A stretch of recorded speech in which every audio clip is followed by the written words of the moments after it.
about cover art. You may not know, but my day job is I'm a graphic artist. I've been doing that kind of work for 20 years. I've had jobs that were all web, some that were all print, some animation, some that were a blend of all of that. I've done user interface design. Anyway, all that to say, it's a handy skill set to have when it's time to design an album cover. Today, my little tiny child,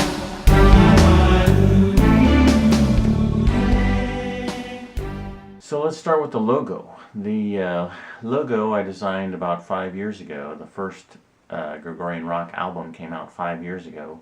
I wanted the logo to combine visually the ancient plus modern combo that the music demonstrates. I did the text as sort of a modern illuminated text.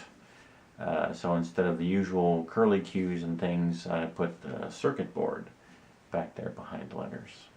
This will not be a Photoshop tutorial, but I'm going to show you how everything came together in Photoshop.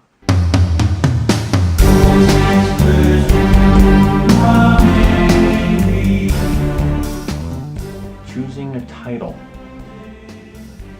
So I knew this was going to be a Christmas album, but I wasn't sure if I should give it some sort of clever title or just stick with the obvious what the title should be. And so Gregorian Rock Christmas 1. Christmas, once you've got that word out there, you've got to choose a font, and you've got to choose a color, and you've got to decide where it's going to be on the page. These are all design questions, and colors mean things, and different fonts communicate different messages. Even though it's the same word, using a different font and a different color, it's going to communicate a completely different message.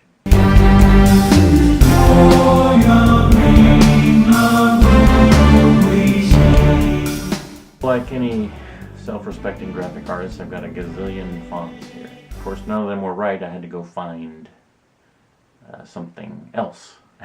So that's what I did. Once I found the font that was right and the color, then I wanted to give it a treatment to look a little more festive.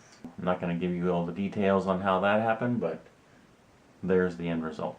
Did I want to leave that as it, and everything else can be graphical element on the cover, or what? And so I decided I wanted to put a subtitle in there, and there's a classical station. They describe their playlist as being centuries in the making, and I thought that was a cool thing that would apply here. It works, so I added it and used the same font as Christmas, but made it green to complete the green-red Christmas color requirements.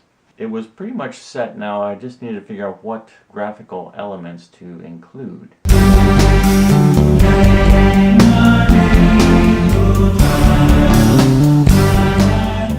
I tried different things, but snowflakes seem to come out on top.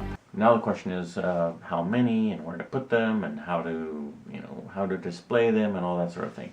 What I decided was to make them white on the white background, which is generally a no-no in terms of design. But I didn't want them to be obvious. I wanted them to be a subtle, almost a texture behind the words. So I gave it just a very subtle drop shadow around each one.